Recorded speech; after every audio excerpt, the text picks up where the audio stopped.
What would art be like without emotions? It would be empty.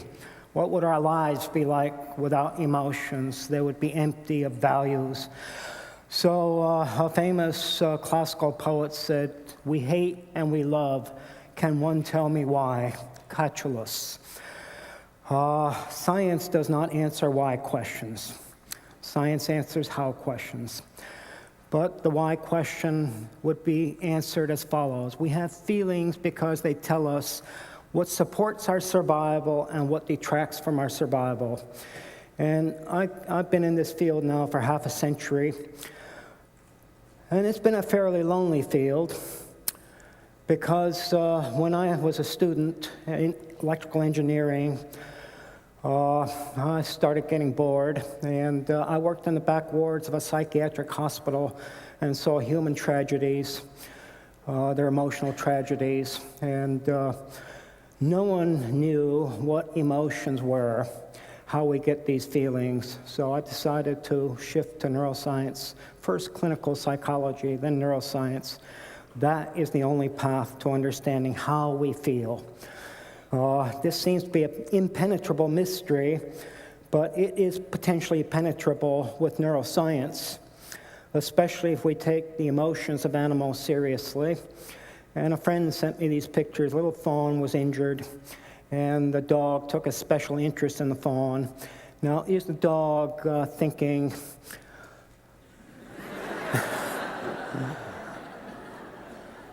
or interesting? We cannot penetrate the cognitive mind of animals, even though they're very skilled in living, as we saw earlier this morning. So, second picture, is the dog saying, "I like you," or even "I love you"? We cannot penetrate those kinds of thoughts, but we can penetrate feelings scientifically, but only with neuroscience. And if we understand the emotions of other animals, I think we will begin to understand our own emotions. Artist drew this for me about a year ago, and even chickens have emotions. We mapped out sadness systems in chickens, and they turn out to be the same as in guinea pigs, and it looks like they're very similar to those in human brains. That's quite a shocker. Now, the animal mind is of great interest to us right now, and I suspect that if we really focus on their feelings, we will finally begin to understand our own. So our approach requires neuroscience, and we can actually turn on emotions by stimulating specific areas of the brain. We've known this for quite a while, but I was among the first to ask, when we turn on an emotion, does the animal feel good or bad? The animal can give us that answer because it can turn on this stimulation if given a chance, or it can turn it off, and that is our measure of feelings.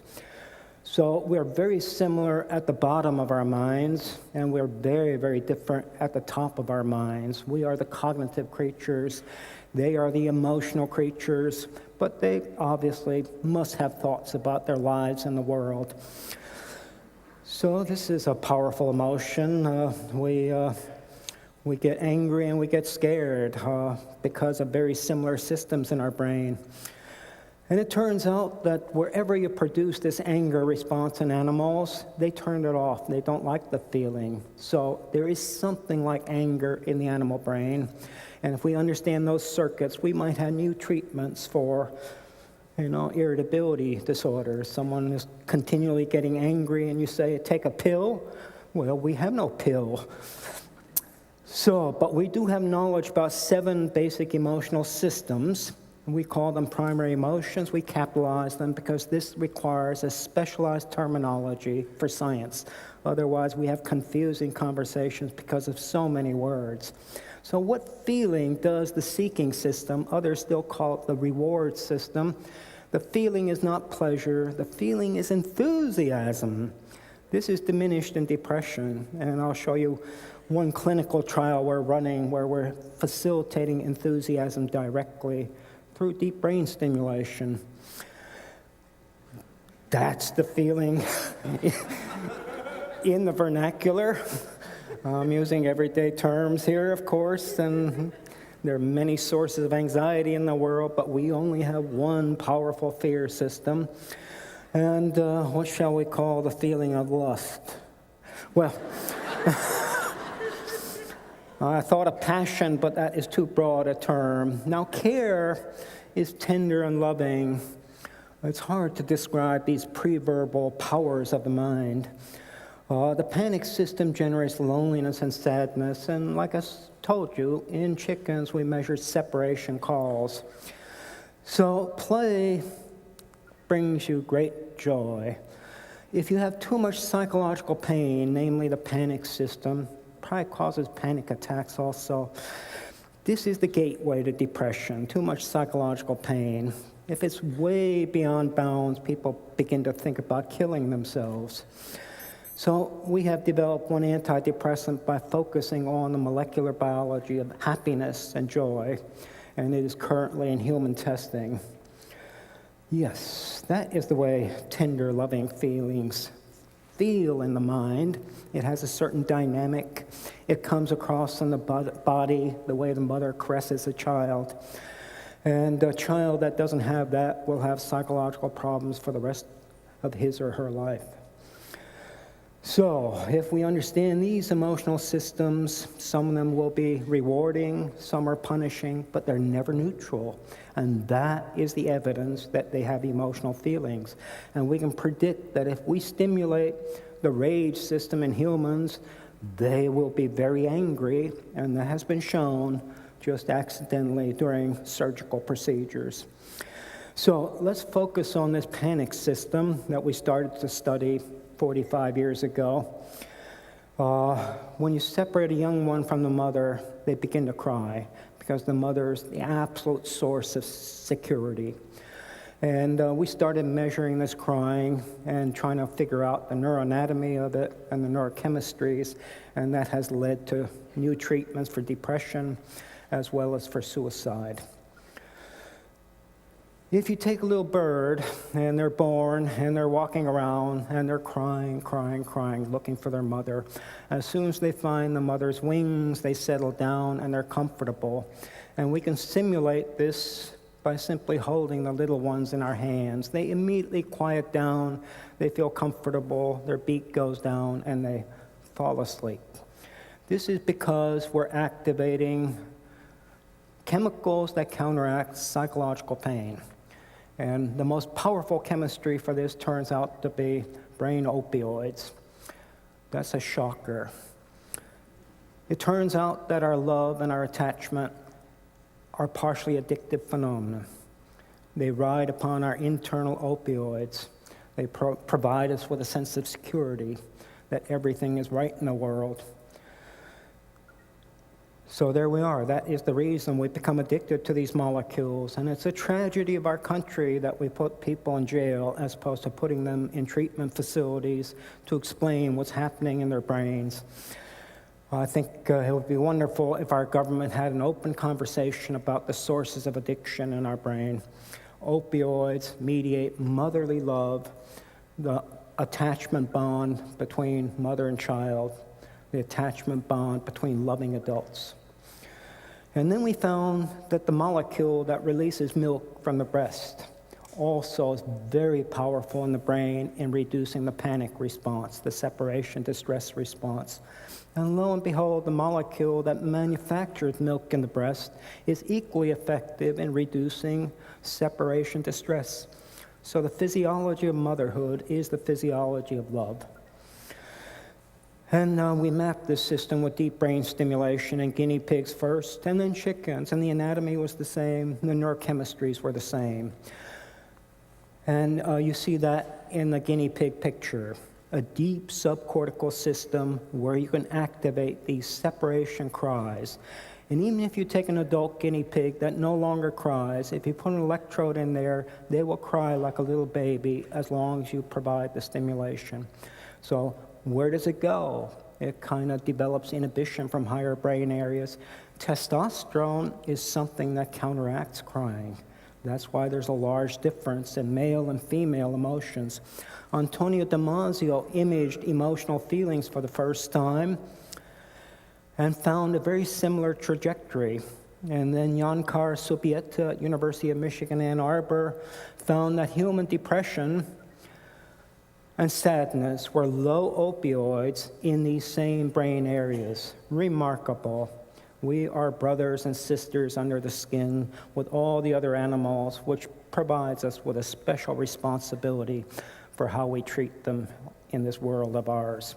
The wonderful pictures we saw Art share with you. So we have generated 3 new concepts. The first one is to use safe opioids not only to treat depression, and buprenorphine is a safe opioid because you can't kill yourself with it. Respiratory depression does not get so extreme because it begins to block its own action at higher doses. And this could be used for depression for the last 30 years, but we don't have a culture that permits this. And we're testing this as an anti-suicide agent in Israel. So we're using the Beck suicide inventory in people that are thinking about taking their lives. During the first week, in these 4 individuals, all 4 showed benefits from both placebo and buprenorphine. Now, placebo is release opioids in the brain, but by the second week, the placebo was no longer effective, but buprenorphine still was. This led us to test 60 people, double-blind, placebo-controlled, and that trial will be finished by Christmas. And it will work, I am confident. The second concept has been to use deep brain stimulation to restore enthusiasm for life. And this cannot be easily done in America. I did convince colleagues in Europe who are doing deep brain stimulation for Parkinson's disease to move their electrodes slightly into the seeking system, because we know from animal work, if you overstimulate the separation panic system, it decreases the enthusiasm for life, as this attempts to summarize. And if you could elevate the seeking mood directly, the enthusiasm mood, it should have antidepressant effects. And lo and behold, they published this paper about middle of July. 6 of 7 depressed people that had not gotten any benefits from anything, including electroconvulsive shock, showed dramatic elevations in the desire to live and enthusiasm to do things in the world. They were basically normalized by facilitating the seeking system. And finally, we have been using play as a model for identifying new molecules for antidepressants. What would be better than some molecular pathway to facilitate social joy? The only thing better is to live in the human family happily with art, culture, music, all of the fine things in life. Of course, human relationships are the best antidepressants. But we have joy systems in the brain, and we can figure out the molecules, and we have done that with my Northwestern colleagues. And we have developed a new antidepressant that came from the analysis of cortical changes in gene expression patterns and checking out the candidates as possible antidepressants. And the first couple were antidepressants, but they also have medical dangers. But we found one that didn't have any of these problems. By analyzing rats playing, purely positively, I've gotten the famous name of the Rat Tickler. As we have listened to animals playing, this is from 1998. We have heard what appeared to be the sounds of laughter. And we studied these for a couple of years without quite understanding that this might be laughter. And then one day we decided to tickle some animals. You can't hear this. And we realized that we had to look at the sounds at a very different register than we can hear. So we obtained these transducers that are called bat detectors that can bring very high frequencies down to our auditory range. And when we did this and we listened in, we could tickle animals and generate a lot of vocal activity that appeared to be laughter. these animals would begin to enjoy our company, and they would start to play with our hands, and wherever we would put our hands, they would follow it.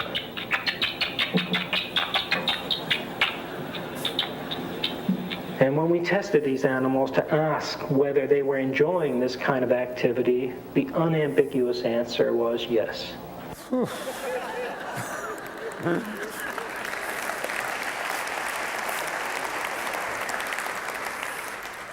I might share that the day before that was filmed by the BBC, our first publication in that area, they told me I had no more than a year to live no matter what. So glad to be here with you.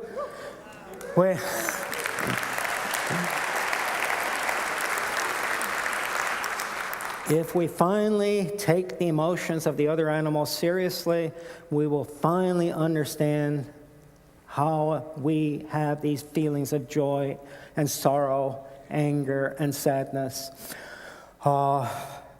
Essentially, this molecule is called GLIX13. It's a very long story that I don't have time to share with you here, but it is already in phase 2 FDA-approved human testing. Single injection produced antidepressant effects immediately, and those effects from the one treatment lasted a week. No psychiatric medicine has yet been developed by human knowledge. So far, everything has been discovered by serendipity and chance. Scientists only refine the molecules. This may be the first psychiatric medicine to come from human knowledge by taking animal feelings seriously.